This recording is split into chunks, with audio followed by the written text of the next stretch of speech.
नमस्कार दोस्तों, आपका स्वागत है यशवंत अकेडमी में। दोस्तों, आप कैसे हैं? आशा करते हैं कि आप अच्छे होंगे और आप अच्छे से तैयारी आपकी चल रही होगी।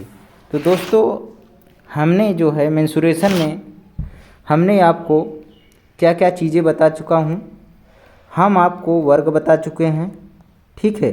वर्ग के बारे में देख चुके हैं और क्या देख चुके हैं, आयत के बारे में देख चुके हैं और हम देखे हैं और क्या देखे हैं, समचतुर्भुज के बारे में पढ़ चुके हैं, ठीक है। इतना चीज़ें हमने कर लिया है और आज हम देखेंगे, क्या देखेंगे, आज हम देखेंगे समलंब चतुर्भुज के बारे में। क्या जानेंगे? समलंब चतुर्भुज के बारे में जानेंगे। तो चलिए बिना देरी किए हुए हम समलंब चतुर्भुज के बारे में देखते हैं। जैसे कि आपके सामने ये देखिए एक डायग्राम बना हुआ है, ये हमारा समलंब चतुर्भुज का डायग्राम है, ठीक है। अगर हम इसे क्या है, इसे हम ए माने और इसे बी माने, इसे सी और डी से प्रदर्शित करते हैं, ठीक है। समलंब चतुर्भुज में क्या होता है, हमारी जो आमने सामने की जो दो भुजा हैं, ये वाली भुजा हम जो दर्शा रहे हैं, देखिए ए बी, और ये हमारी क्या हैं, समांतर भुजाएं हैं। क्या हैं? इनकी जो आमने सामने की जो दो भुजा होती हैं, एक तो समांतर होती है और ये दूसरी भुजा यहाँ पे देखिए ए डी और ये बी सी क्या होती है, असमांतर होती है। अर्थात कहें तो क्या, ये हमारी ए बी और डी सी क्या होंगी, ये समांतर होती हैं, ठीक है। और ये दोनों क्या होती हैं, ए डी और बी सी क्या होती हैं, असमांतर होती हैं, ठीक है। क्या होती हैं? असमांतर होती हैं। और इनके जो बीच की दूरी होती है, समांतर भुजाओं की जो बीच की दूरी है, हम इसे यच से प्रदर्शित करते हैं। क्या? इसे यच से प्रदर्शित करते हैं, ठीक है। अगर हम ए बी की जो है, ए बी की लंबाई को अगर हम P1 माने, ठीक है, और डी सी लंबाई क्या है, दूसरी समांतर भुजा की जो लंबाई है, हम क्या मान लें, इसे हम P2 से प्रदर्शित करें, ठीक है। इसे क्या करेंगे, P2 से प्रदर्शित करेंगे।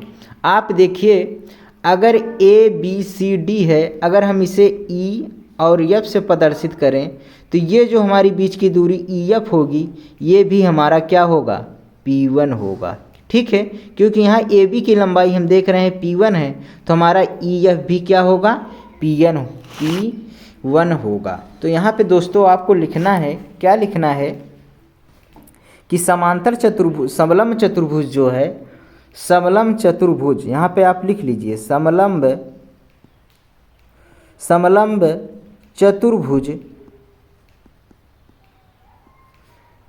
चतुर्भुज की क्या लिखेंगे, समलंब चतुर्भुज में क्या लिखेंगे, समलंब चतुर्भुज में एक आमने सामने, क्या, एक आमने सामने की भुजा, सामने की भुजाओं लिखिए, भुजाओं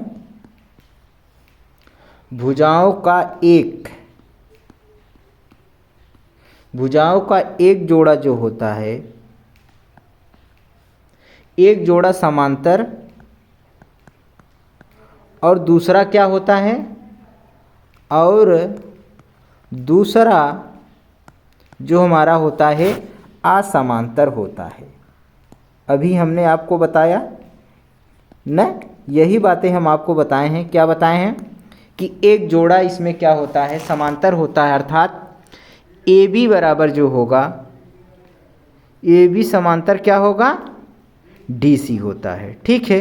लेकिन ए डी जो होगा, ए डी नॉट समांतर होता है, ठीक है। ए डी बराबर बी सी समांतर नहीं होगा, ठीक है। ये चीज़ें आपको याद रखना है।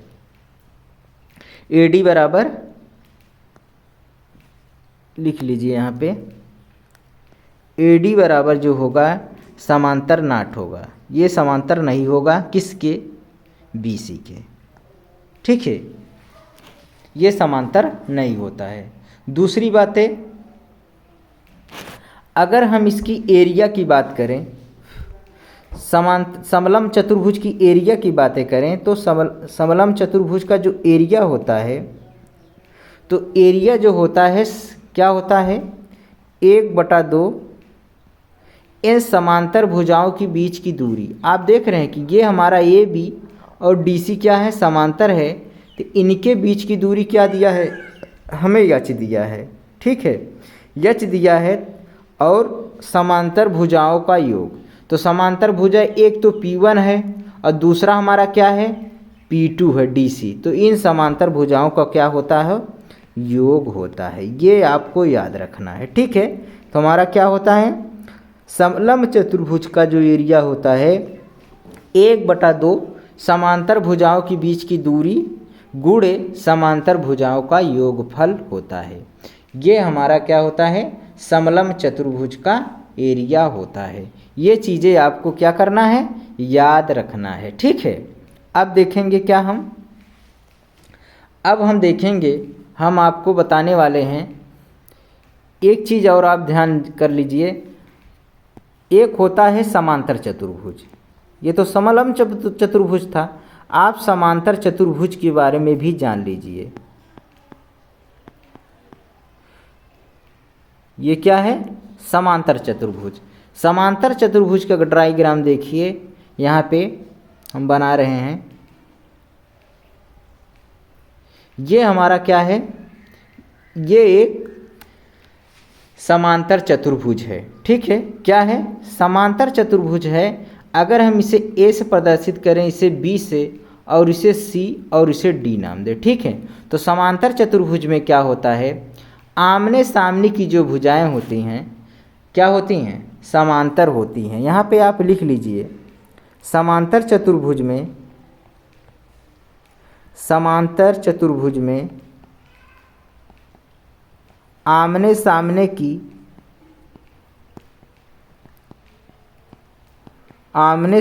की भुजाएं जो होंगी कैसी होंगी, समांतर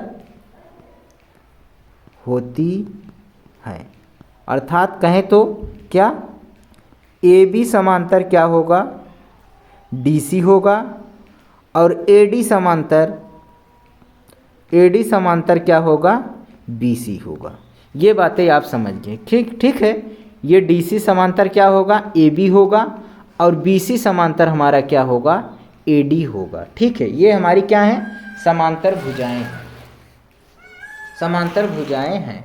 अगर इस भुजा की लंबाई हम मान लेते हैं लंबाई यल है, ठीक है, और इस भुजा की चौड़ाई हम मान लेते हैं ये बी है।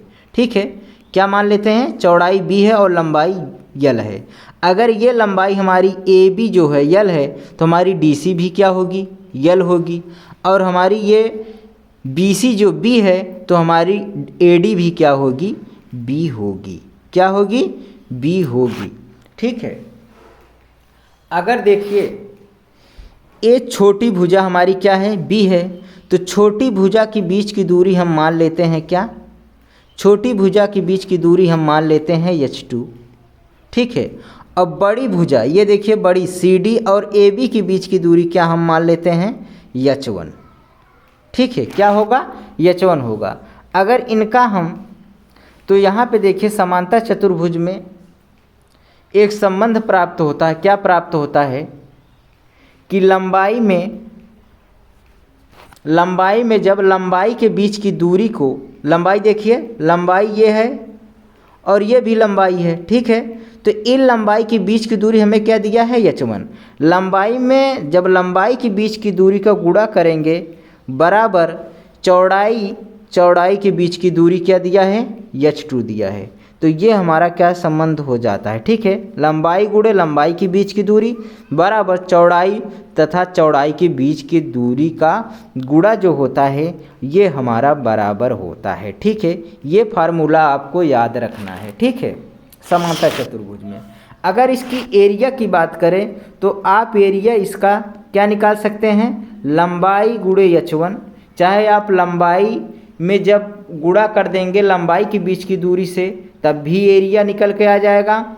और इसका चौड़ाई दिया है, चौड़ाई के बीच की दूरी मालूम है, तो चौड़ाई में चौड़ाई के बीच की दूरी से गुणा कर देंगे तो भी हमारा एरिया निकल के आ जाएगा। ठीक है, ये चीज़ें आपको याद रखना है। ठीक है, अब इसके माध्यम से हम आपको सारे क्वेश्चन समलंब और समांतर चतुर्भुज के माध्यम से चलिए देखते हैं, आपको समझ में ज़रूर आएगा। तो चलिए हम आपको स्लाइड पे ले चलते हैं क्वेश्चन पे। ये हमारा क्या है, समलंब चतुर्भुज का पहला क्वेश्चन। तो समलंब चतुर्भुज का ये आपके सामने पहला क्वेश्चन है। क्या आपसे पूछ रहा है, यहाँ पे आप देखिए, ये पूछ रहा है कि एक समलंब चतुर्भुज का क्षेत्रफल 60 सेंटीमीटर है। ठीक है, वह ऊंचाई 6 सेंटीमीटर है। यदि समांतर भुजाओं में से एक भुजा 12 सेमी हो तो उसकी दूसरी समांतर भुजा क्या होगी। आप जानते हैं कि ये हमारा क्या है, एक समलंब चतुर्भुज है। क्या है, एक समलंब चतुर्भुज है ये। ठीक है, ये हम मान लेते हैं ये ए है, ये बी और ये सी, ये डी।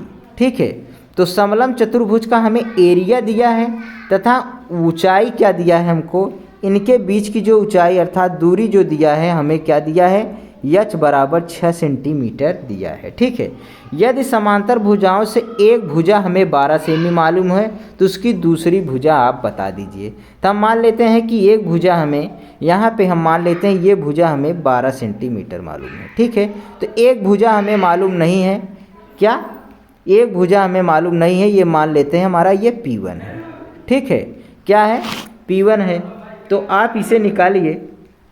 तो आप जानते हैं कि समलंब चतुर्भुज का जो एरिया होगा क्या होगा, हम जानते हैं कि क्षेत्रफल बराबर क्या हो जाएगा, हम जानते हैं कि 1/2 गुणे समांतर भुजाओं के बीच की दूरी, ऊंचाई दिया है। ठीक है, दूरी क्या माने हैं h, और उनके समांतर भुजाओं का योगफल होता है P1 + P2। ठीक है, इतना चीज़ हमको हम जानते हैं समलंब चतुर्भुज का क्षेत्रफल होता भी हमने आपको बताया। ठीक है, तो यहाँ पे देखिए क्षेत्रफल हमको यहाँ पे दिया है, क्या दिया है, 60 सेंटीमीटर दिया है। तो आप यहाँ पे 60 रख देंगे बराबर 1/2 और h की जगह हम क्या रखेंगे, यहाँ पे हमें पता है 6। ठीक है, गुणे यहाँ पे P1 बराबर हमें नहीं मालूम है, P1 रख देंगे। P2 बराबर हमें क्या मालूम है, 12 मालूम है। ठीक है, P2 हमें क्या मालूम है, 12 मालूम है, अर्थात इनके बीच की दूरी हमें एक भुजा मालूम है, दूसरी भुजा हमको निकालना है। तो आप यहाँ पे अब हल कर लीजिए। यहाँ पे देखिए 2 से काटेंगे तो 2 एक नम 2, 2 तिहाई 6 हो जाएगा।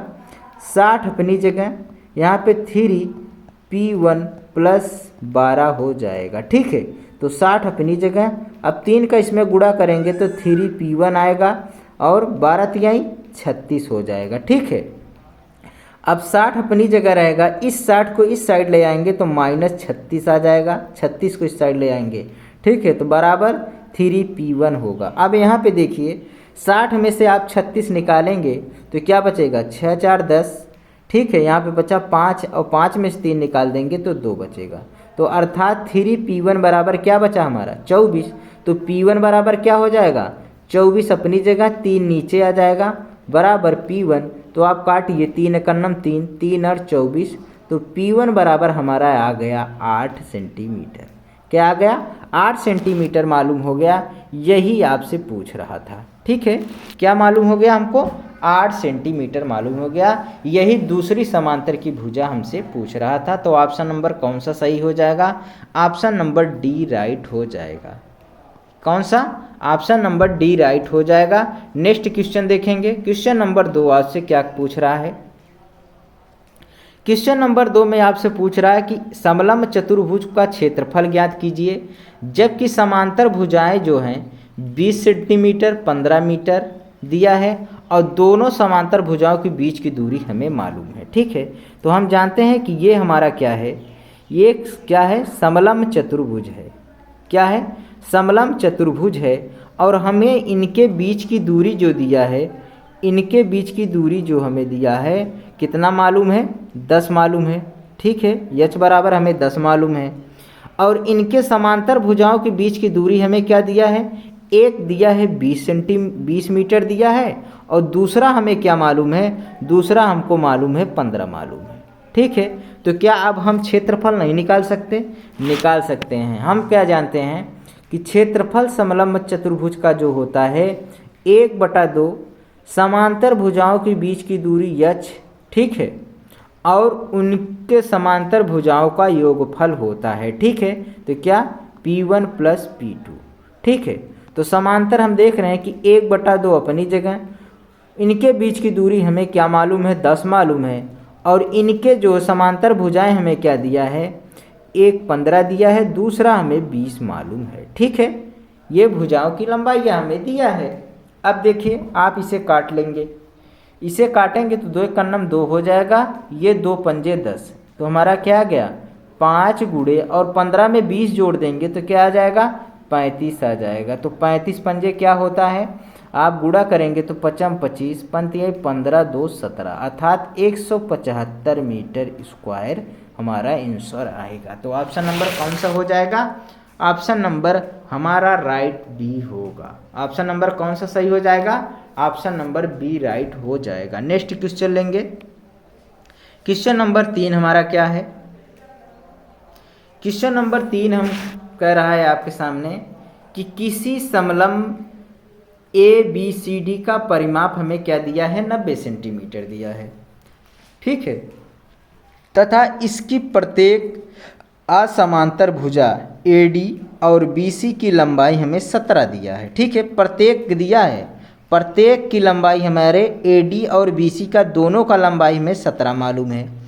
यदि समलंब का क्षेत्रफल हमको दिया है 420 सेंटीमीटर स्क्वायर, तो इस समलंब की समांतर भुजाओं के बीच की दूरी क्या होगी? तो आप यहाँ पे देखिए, यहाँ पे आप देखेंगे तो ये हमारा क्या है? एक समलंब चतुर्भुज है। क्या है? एक समलंब चतुर्भुज है। और इस समलंब चतुर्भुज की जो ऊंचाई होती है, अर्थात इन समांतर भुजाओं के बीच की दूरी जो होती है, ये हमारी h होती है। यही आपसे क्या पूछा है? यही पूछा है, ठीक है। और हम क्या जानते हैं? अगर इनके ये समांतर भुजाओं की जो बीच की दूरी है, हम मान लेते हैं ये P1 है लंबाई, ठीक है, और ये वाली क्या है दूरी? ये P2 है, ठीक है। और हमको क्या दिया है? अगर हम मान लें, क्या मान लें?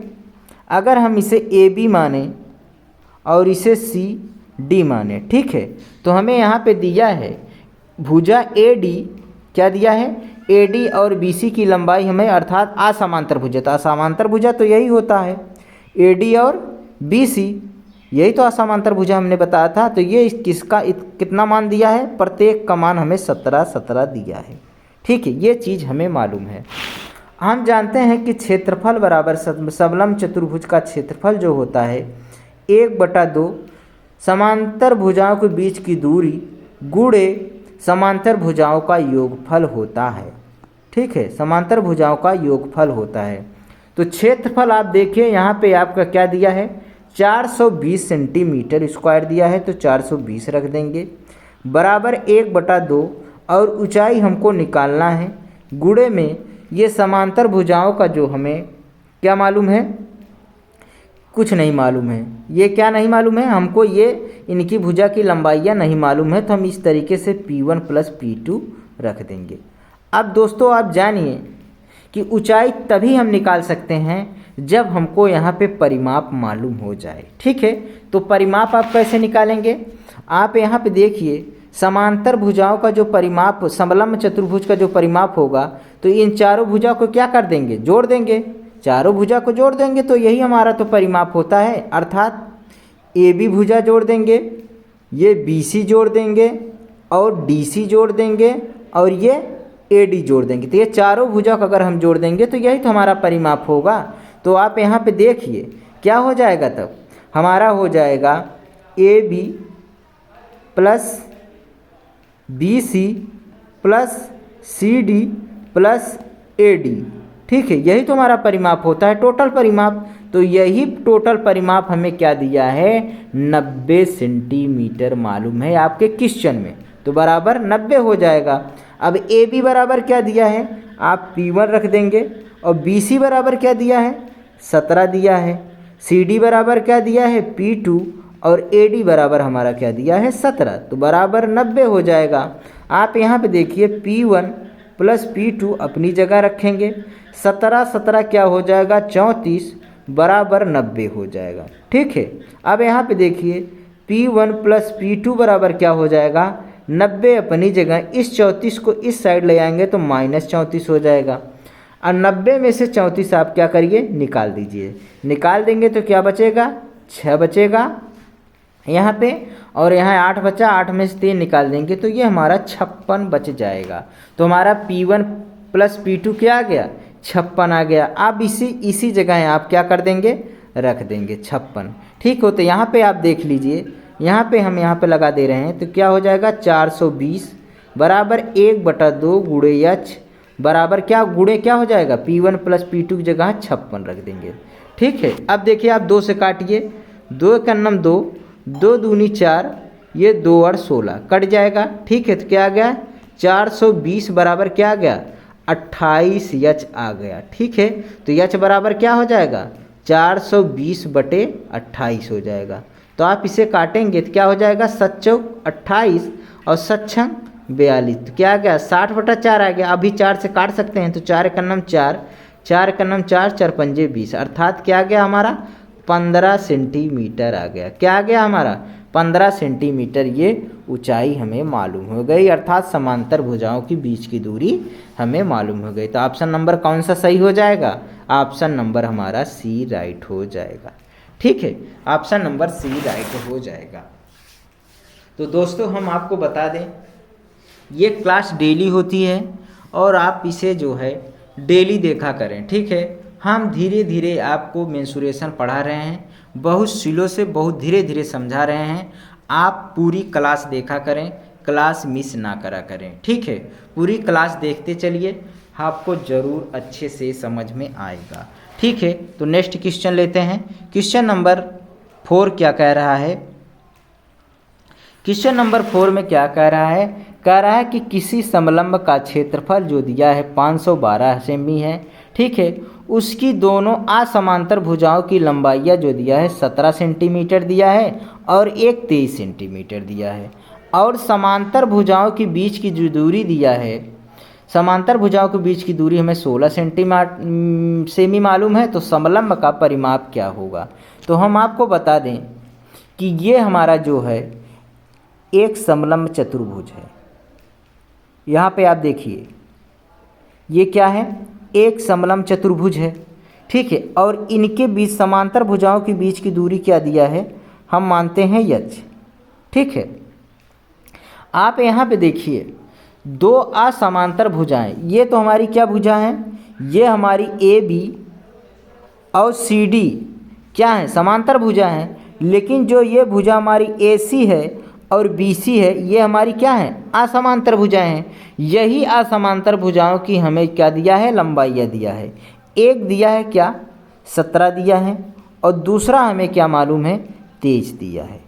ठीक है, 23 है, तो AD बराबर 17 और BD बराबर हमारा 23। ठीक है, और इनके बीच की जो समांतर भुजा दिया है, समांतर भुजा तो ये है, तो समांतर भुजाओं के बीच की दूरी हमें क्या मालूम है, हम देख रहे हैं कि समांतर भुजाओं के बीच की दूरी हमें दिया है क्या 16 सेंटीमीटर दिया। तो आप यहाँ क्या रख देंगे 16 सेंटीमीटर रख देंगे। अब देखिए आप यहाँ पे देखेंगे, अगर हम इस भुजा की लंबाई को हम P1 माने और इस भुजा की लंबाई को पूरा P2 मान लेते हैं। ठीक है, तो आप यहाँ पे देखिए हमें क्या दिया है, हमें इसका परिमाप निकालना है। तो हम जानते हैं कि क्षेत्रफल बराबर क्या होता है, क्षेत्रफल बराबर होता है 1/2 समांतर भुजाओं के बीच की दूरी गुणे क्या होगा समांतर भुजाओं के बीच समांतर भुजाओं का योग, समांतर भुजाओं का योग। तो आप देखिए क्षेत्रफल हमें क्या दिया है 512 दिया है, तो 512 रख देंगे बराबर 1/2 अपनी जगह। ऊंचाई हमें क्या दिया है, अर्थात इनको बीच की दूरी हमें क्या दिया है 16 दिया है, गुणे हमें इनके परिमाप नहीं पता है। ठीक है, तो P1 प्लस P2 हो जाएगा अपनी जगह। ठीक है, अब यहाँ पे देखिए, यहाँ पे आप देखेंगे तो यहाँ पे आप काटेंगे तो 2 कन्नम 2, 2 और 16 हो जाएगा। तो यहाँ पे आप देखिए 512 बराबर क्या आ गया 8 P1 प्लस P2। ठीक है। 8 क्या हो जाएगा, इसके नीचे आ जाएगा, 512/8 हो जाएगा बराबर P1 प्लस P2। तो आप 512 में जब 8 का भाग करेंगे तो क्या आ जाएगा, आप काटिए तो 8 का नाम 8, ठीक है। तो 8 8 छंग 48, 8 छंग 48 हो जाएगा और 3 बचा 32, 8 चौ 32 हो जाएगा। तो हमारा क्या आ गया, हम देख रहे हैं कि P1 प्लस P2 बराबर क्या आ गया, हमारा 64 आ गया, ठीक है। अगर हम इस समलम चतुर्भुज की परिमाप की बात करें तो यही हमसे परिमाप हमसे पूछा है। तो परिमाप क्या होगा, समलम का परिमाप। तो समलम का परिमाप हम देखेंगे तो इन समलम की चारों भुजाओं को क्या कर देंगे, जोड़ देंगे। तो आप जोड़ दीजिए, जब जोड़ेंगे तो क्या आ जाएगा, देख रहे हैं कि क्या आएगा, 17 आएगा प्लस 23 जोड़ देंगे प्लस P1 प्लस P2, इन चारों भुजा को जोड़ देंगे तो ये हमारा परिमाप आ जाएगा। 17 23 क्या हो जाएगा, 7 3 10, 2 1 3 1 40 आ जाएगा। और P1 प्लस P2 हमारा क्या आ गया है, 64 आ गया। तो यहाँ पे 64 रख देंगे, ठीक। आप इसे जोड़ देंगे तो ये 4 आ जाएगा, 6 4 10, क्या आ गया हमारा 104 आ जाएगा। क्या आ जाएगा, 104 सेंटीमीटर हमारा परिमाप आ जाएगा। ऑप्शन नंबर कौन सा सही हो जाएगा, ऑप्शन नंबर बी राइट हो जाएगा, ठीक है। क्वेश्चन नंबर नेक्स्ट देखेंगे। क्वेश्चन नंबर आपके सामने ये 5 नंबर क्या दिया है, ये आपसे पूछ रहा है कि एक समांतर चतुर्भुज है, क्या है, ये समांतर चतुर्भुज की बात कर रहा है कि दो आसन भुजाएं क्या दिया है, 36 सेंटीमीटर दिया है और दूसरा क्या दिया है, 27 सेंटीमीटर दिया है। यदि लंबी भुजाओं के बीच की दूरी 9 सेंटीमीटर है तो छोटी भुजाओं के बीच की दूरी आपसे पूछ रहा है। तो आप जानते हैं कि ये एक हम समांतर चतुर्भुज बना रहे हैं, ठीक है। क्या है एक, ये हमारा एक समांतर चतुर्भुज है, ठीक है। भाई डायग्राम सही से नहीं बन पाता, ठीक है, तो आप देख लीजिएगा, डायग्राम हमसे सही से नहीं बन पा रहा है तो आप यहाँ पे समझ लीजिएगा। ये क्या है, ये अब देखिए थोड़ा सा सही बन गया, ठीक है। तो ये क्या है, एक हमारा समांतर चतुर्भुज है। अगर हम इसे A B और इसे C और इसे D से प्रदर्शित करें, ठीक है, तो क्या कहा है, दो आसन भुजाएं दिया है। क्या दिया है, एक 36 सेंटीमीटर दिया, एक 27 दिया, अर्थात ये लंबाई हमें 36 है और चौड़ाई हमें इसकी क्या मालूम है, 27 है, ठीक है। क्या 27 है, अगर ये 36 है तो ये भी 36 हो जाएगी और ये चौड़ाई 27 है तो ये भी हमारे क्या हो जाएगी, 27 हो जाएगी।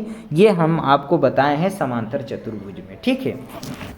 और क्या कहा है, यदि लंबी भुजाओं के बीच की दूरी, तो लंबी भुजा हमारी क्या है, हम देख रहे हैं कि ये हमारा DC और ये AB है, इनके बीच की दूरी हमें मालूम है, क्या मालूम है, 9 सेंटीमीटर मालूम है। क्या दिया है, हमारा 9 सेंटीमीटर मालूम है। और जो छोटी भुजा है, चौड़ाई अर्थात चौड़ाई के बीच की दूरी हमसे पूछ रहा है, क्या है, यही छोटी भुजा है ना, तो छोटी भुजा यही चौड़ाई होती है, तो चौड़ाई के बीच की दूरी हमें पूछ रहा है। हम इसे मान लेते हैं क्या, यच मान लेते हैं, ठीक है। तो हम जानते हैं, क्या जानते हैं, हम इसे क्या मान लेते हैं, H2 मान लेते हैं, ठीक है। आप यहाँ पे जानते हैं कि जब भी क्या होता है लंबाई, तो लंबाई के बीच की दूरी क्या दिया है, हम जानते हैं, यही तो जानते हैं हम, पहले आपको हम बता दे रहे हैं, फार्मूला हम आपको बताए थे, क्या बताए थे, लंबाई तो लंबाई के बीच की दूरी H1, ठीक है, चौड़ाई तो चौड़ाई के बीच की दूरी H2, ठीक है।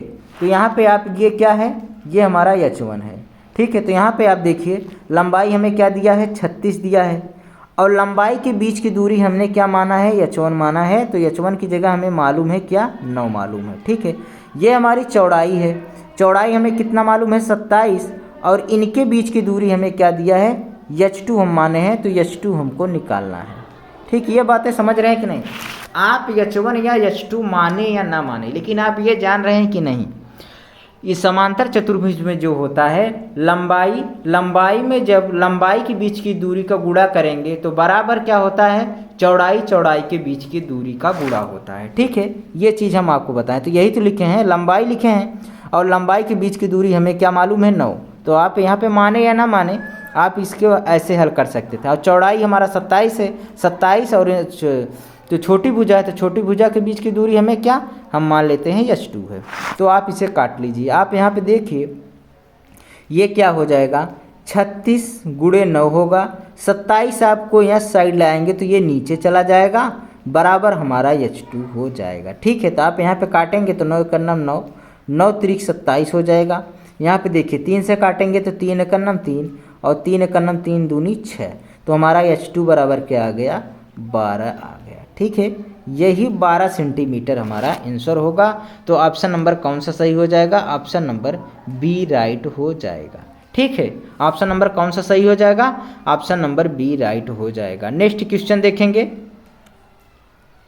क्वेश्चन नंबर आपके सामने ये 6 नंबर क्या दिया है, दिया है कि एक समांतर चतुर्भुज है।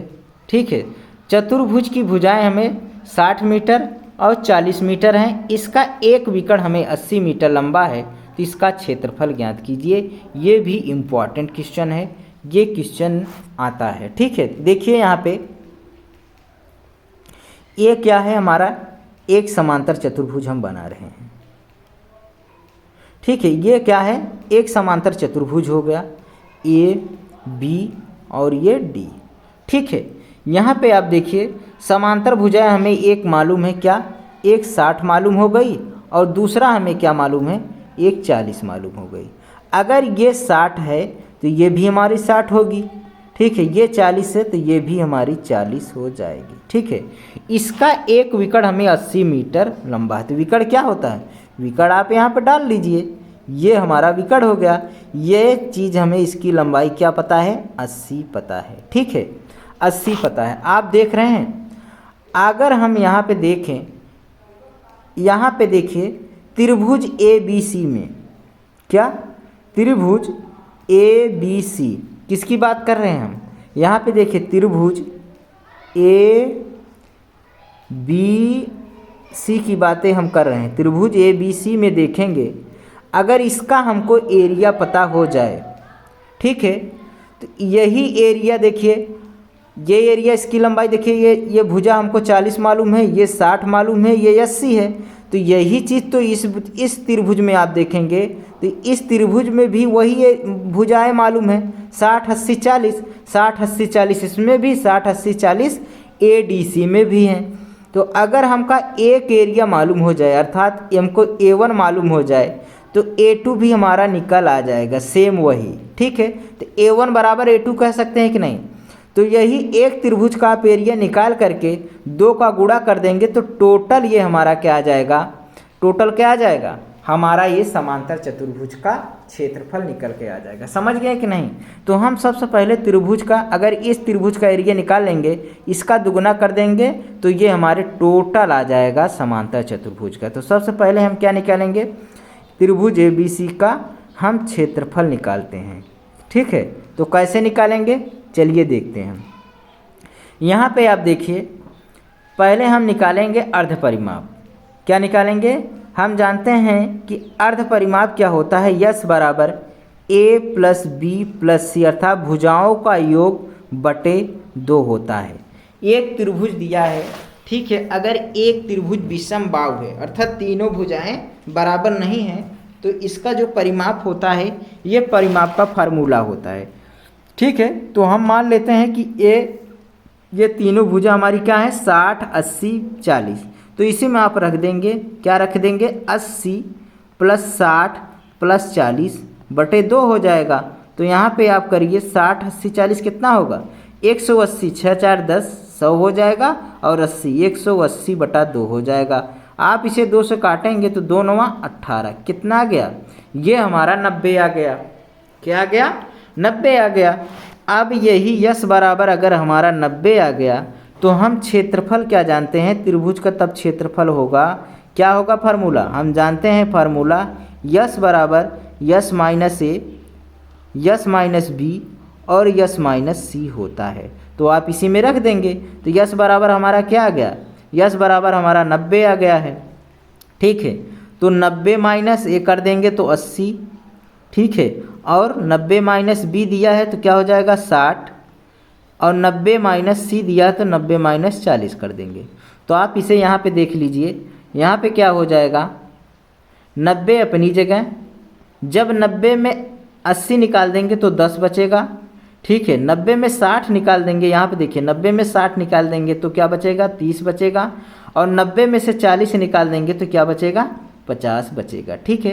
तो यहाँ पे आप देखिए, हम यहाँ पे 90 में 10 का गुणा कर देते हैं तो क्या हो जाएगा, ये 900 हो जाएगा। ठीक है। और यहाँ पे देखिए हम 30 में 50 का गुणा करेंगे तो ये टोटल कितना आ जाएगा, 1500 आ जाएगा।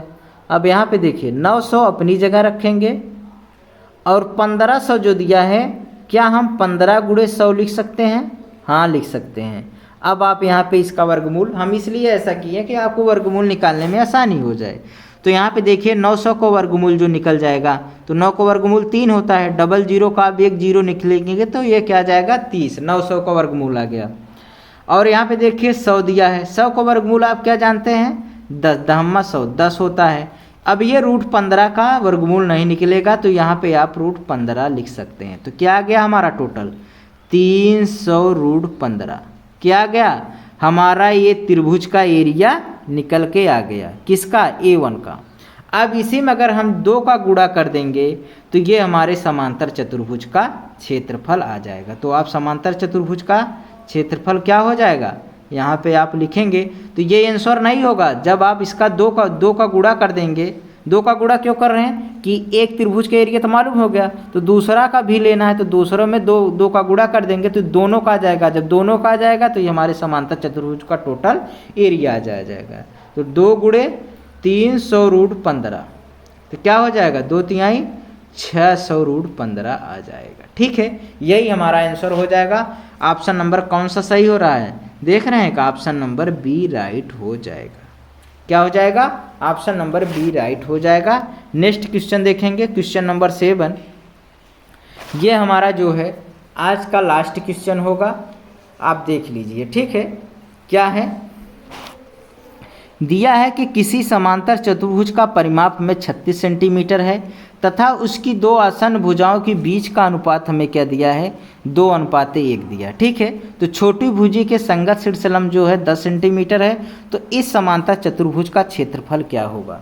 यहाँ पे आप देखिए, ये भी बढ़िया क्वेश्चन है।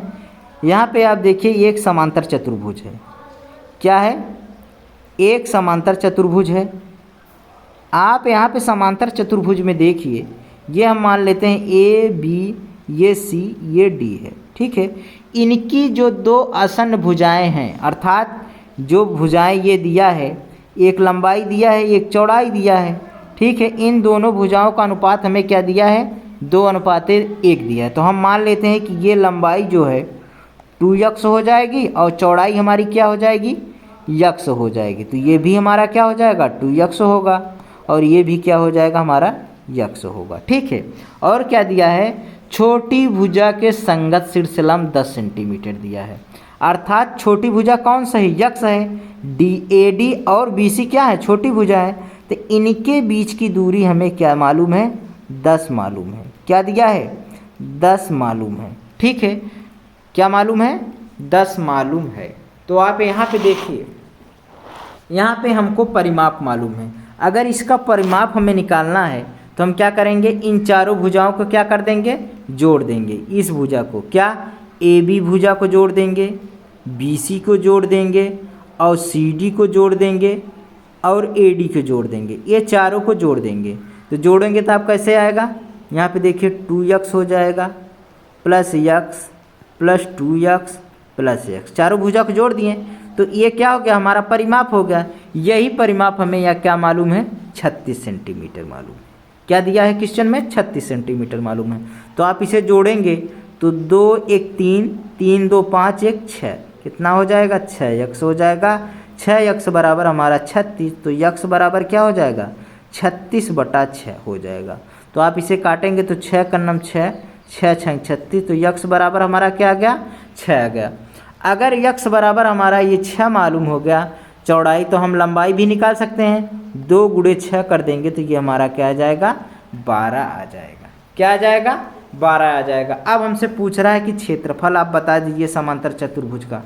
तो आप चाहे लंबाई में लंबाई की भुजा के बीच की दूरी से गुणा कर देंगे तो भी क्षेत्रफल आ जाएगा, चाहे चौड़ाई दिया है, चौड़ाई के बीच की दूरी से गुणा कर देंगे तो भी हमारा क्षेत्रफल आ जाएगा। तो लंबाई के बीच की दूरी तो हमें पता नहीं है, तो चौड़ाई के बीच की दूरी हमें पता है। यहाँ पे देखिए ये क्या है, ये हमारा 10 है और चौड़ाई हमें यहाँ पे मालूम है 6।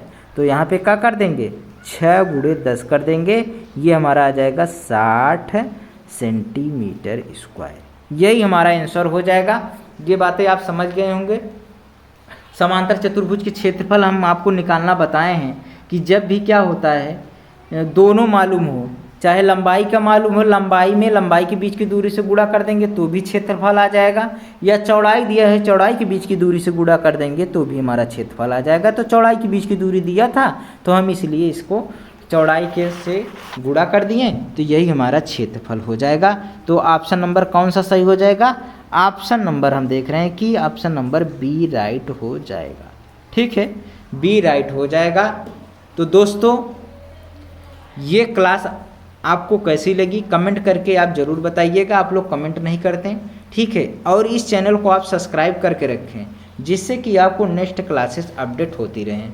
अगर आपके पास कोई दोस्त या भाई हो तो उनके पास भी ये वीडियो ज़्यादा से ज़्यादा शेयर करें, ठीक है। तो चलते हैं, कल हम एक नए सिरे से कल क्वेश्चन देखेंगे। तो बस आज इतना ही, धन्यवाद।